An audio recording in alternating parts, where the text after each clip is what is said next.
अब बात करेंगे हमारी बच्चियों की जो कि कौम के लिए बाइस फख्र हैं। पाकिस्तान की बेटियां महाविश अली और महानूर अली ने chief of the naval staff squash championship में गोल्ड मेडल अपने नाम किया है। रोशन खान जहांगीर खान स्क्वाश कॉम्प्लेक्स में जारी चैंपियनशिप में महाविश और महानूर ने सबको हैरान कर दिया है और मुस्तकिल फतूहात का सिलसिला जारी रखा है। बिलाखिर गोल्ड मेडल्स की हकदार करार पाई। आज ये दोनों हमारी मेहमान हैं, उनसे आपकी मुलाकात करवाते हैं। अस्सलाम वालेकुम महाविश और महानूर, कैसी हैं आप? बहुत बहुत मुबारक हो आप दोनों को। Thank you so much. वालेकुम अस्सलाम। हम बिल्कुल ठीक है। कैसा महसूस हो रहा है? बहुत अच्छा क्योंकि सीनियर टूर्नामेंट था और जीतने के बाद जब सीनियर से आप जीते हो तो एक अलग ही खुशी होती है। और मानूर का अंडर 15 था। मानूर बताइए आपको कैसा महसूस हो रहा है? बहुत खुशी है और इंशाल्लाह इस तरह आगे भी अच्छी कोई। अच्छा, मैंने भी आप लोगों की पिक्चर्स देखी हैं इस चैंपियनशिप के बाद। ज़ाहिर है जब ट्रॉफी वो आपने पकड़ी हुई है और कोई खातून आपके साथ है, वो कौन है? वो मेरी मम्मा है। असल में जो फाइनल हुआ था वो था जो ट्रॉफीज हमें मिल रही थी उस टाइम मदर्स डे था। तो मम्मा को हमने सुबह से कुछ गिफ्ट वगैरह कुछ नहीं दिया था। तो हमने जब ट्रॉफीज ली तो हम सीधा कोर्ट से निकले, हमने अपनी मम्मा को दोनों ट्रॉफीज दे दी। तो हमने उन्हें विश किया हैप्पी मदर्स डे। मम्मा के खुशी के आंसू भी आ गए थे और वो बहुत ज्यादा खुश थी। तो मेरी मम्मा कहती है मेरे बेस्ट गिफ्ट है जो आप लोगों ने दिया। बिल्कुल, मैं यही कहने वाली थी कि आपकी मम्मा का सबसे बेस्ट मदर्स डे गुजरा होगा जब आपने उनको ट्रॉफी दी और आप दोनों इतनी खुशी से उनको मिल रही हैं, प्यार कर रही हैं। बहुत अच्छा लगा क्योंकि मैं आपके फादर से, भाई से तो मिल चुकी थी, मुझे कुछ शुबा था कि शायद आपकी मम्मा है, तो मैंने इसलिए स्पेशली आपसे पूछा है। तो मानूर, कैसा इवेंट कैसा था, कैसे आप ऑर्गेनाइज किया गया था और कैसा लगा आपको इस इवेंट में ज़ाहिरा परफॉर्म करके? बहुत अच्छा इवेंट था, बहुत अच्छी प्रिपरेशन की थी इसके लिए और बाहर से इंटरनेशनल प्लेयर्स आए थे, उनकी गेम देखने को मिली, वो जैसे खेलते हैं और एक बड़ा की गेम बिल्कुल चेंज थी।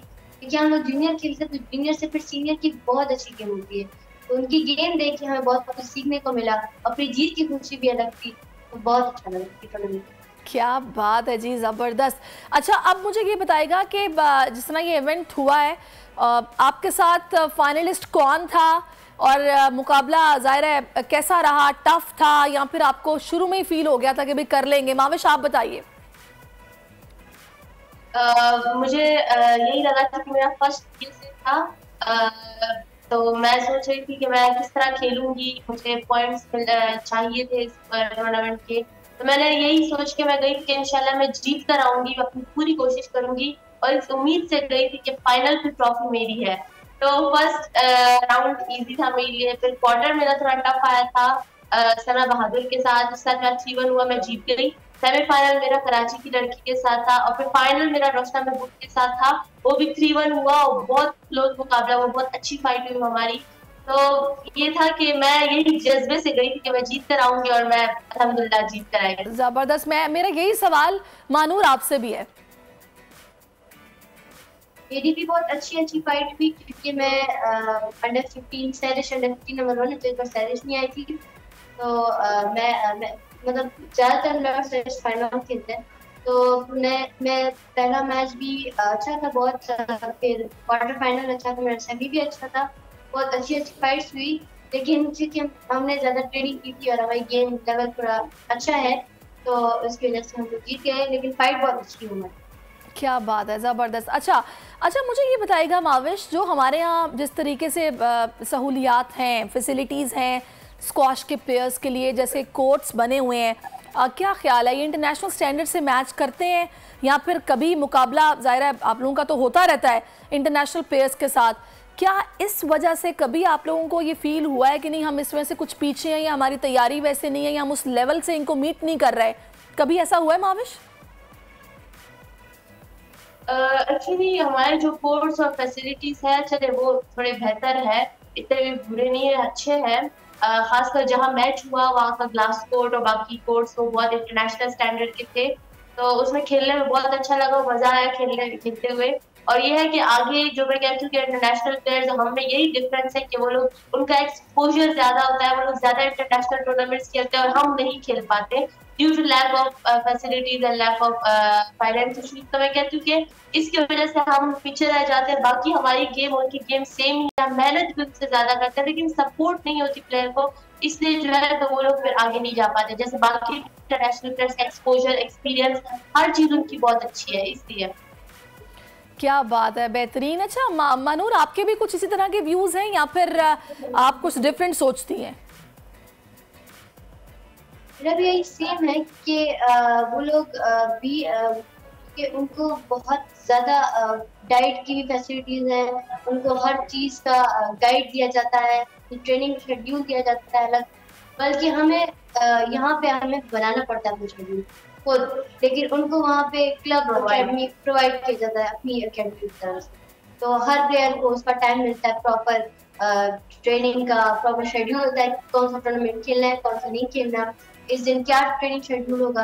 तो ये हमारा भी, हम उन्हीं कॉपी करने की कोशिश कर रहे हैं और इंशाल्लाह हम भी इनसे बेहतर करने की कोशिश। चलें, अच्छा अब नेक्स्ट जो आप लोगों का इवेंट है वो कौन सा आ रहा है, किसकी प्रेपरेशन चल रही है? महाविश आप बताइए पहले। नेक्स्ट हमारा इंशाल्लाह हम 25 मई को जाएंगे सिंगापुर जूनियर ओपन खेलने के लिए सिंगापुर। तो उसके लिए हमारे लिए दुआएं करें और हम अपनी पूरी प्रिपरेशन के साथ जाएंगे। हमारा ड्रॉ लिस्ट सब कुछ आ गया है, तो इंशाल्लाह हमारा फर्स्ट मैच स्टार्ट होगा 27 से। 27 से हमारा फर्स्ट मैच स्टार्ट होगा सिंगापुर में। आफ्टर दैट फिर हम मलेशिया जाएंगे पेनांग जूनियर ओपन खेलने के लिए। तो दोनों मुकाबले असल में बहुत ज्यादा टफ है, क्योंकि ये एशिया में है और एशिया के सारे प्लेयर्स मैं कहती हूँ कि टॉप 10 टॉप 20 में है एशिया रैंकिंग में, तो बहुत अच्छे प्लेयर्स हैं। तो इंशाल्लाह उनके साथ अब टफ फाइट करेंगे और अपना बेस्ट देंगे, जितनी हमने ट्रेनिंग की हम फुल 100% लगा देंगे। मानूर आप क्या कहती हैं? हमारा भी मतलब यही सेम है, क्योंकि मलेशियंस और सिंगापुर के प्लेयर और फिर हांगकांग के बहुत अच्छे प्लेयर होते हैं, वही सारे टॉप 10 में हैं। तो फिर उनसे हमारी फाइट होगी। तो अब उम्मीद है और हम लोग ट्रेनिंग भी की है, तो इंशाल्लाह हम लोग फिर से जीत के आएंगे इंशाल्लाह। और इसके लिए ट्रेनिंग चल रही है हमारी और बस फिर रिजल्ट करेंगे। अच्छा माविश, आप क्या सोचती हैं? मैं तो कहती हूँ जितना हो सके इंटरनेशनल प्लेयर्स को पाकिस्तान आना चाहिए। ज़ाहिर है फिर आप लोगों की ग्रूमिंग भी होती है जब आप लोगों को उनके साथ खेलने का मौका मिलता है, और मुल्क का नाम ज़ाहिर है वो अलग रोशन भी होता है, फिर मेज़बानी का मौका भी मिलता है। एक्चुअली जो इस बार टूर्नामेंट था, इसीलिए हवाले से बात है कि इस बार जो टूर्नामेंट हुआ, तो मैं कहती हूँ इसमें बहुत से इंटरनेशनल प्लेयर्स आए थे और उनके साथ मिलकर उनसे बातें करके उनसे सीखा है हमने बहुत कुछ। और मैं कहती हूँ इसी तरह के टूर्नामेंट्स और होने चाहिए, क्योंकि हमारे पाकिस्तान में जो प्लेयर्स हैं उनको इंटरनेशनल स्टैंडर्ड का पता नहीं है, तो वो वहीं पर रह जाते हैं, वो लोग और मेहनत नहीं करते। अगर इसी तरह के नेशनल टूर्नामेंट्स हमारे पाकिस्तान में हो रहे हैं, जैसे एशियन जूनियर इस बार पाकिस्तान में, जो कि एक बहुत बड़ा इवेंट है, और मैं कहती हूँ बहुत अच्छी बात है कि पाकिस्तान में एशियन जूनियर हो रहा है। तो इस तरह जो हमारे प्लेयर्स हैं पाकिस्तान के नेशनल लेवल पे जो खेलते हैं, उनको भी एक्सपोजर मिलेगा कि इंटरनेशनल लेवल, इंटरनेशनल स्टैंडर्ड कौन सा है प्लेयर्स का, तो लोग उस लिहाज से ट्रेनिंग करेंगे, मेहनत करेंगे। तो ये बहुत अच्छी बात है कि पाकिस्तान इस तरह के टूर्नामेंट्स करवाए। मैं कहती हूँ वुमेन्स का भी करवाए, मेंस का तो करवाए, वुमेन्स का भी करवाए इंशाल्लाह। और इसी तरह पाकिस्तान के प्लेयर्स भी जो उसमें परफॉर्म करेगी और इंशाल्लाह पाकिस्तान का नाम रोशन होगा। जबरदस्त। अच्छा मानूर, मैं ये सोच रही हूँ कि बैक टू बैक जिस तरीके से आप लोग जा रहे हो, अभी आप बता रहे हो कि आगे मलेशिया भी, सिंगापुर भी, और इस तरह आप लोगों के इवेंट्स आगे बैक टू बैक आ रहे हैं, तो स्टडीज़ आप लोगों की डिस्टर्ब नहीं होती? या फिर घर से मदर या फादर मतलब वो ज़ाहिर है आप लोगों का आपको सपोर्ट तो कर रहे हैं, लेकिन वो नहीं कहते कि भाई अब थोड़ा सा ब्रेक ले लो या ये वाला इवेंट छोड़ दो, कुछ घर पे भी टाइम गुजारो, कुछ घर में भी रहो? क्या सोचते हैं इस बारे में घर वाले? इस बारे में मम्मा पापा दोनों बहुत परेशान है, क्योंकि हमारे एग्जाम्स भी चल रहे हैं बीच में, तो फिर और आगे हमारा पूरा साल जो है तो बहुत बिजी है, सारे टूर्नामेंट्स आ रहे हैं, फॉरेन, इंटरनेशनल और नेशनल भी।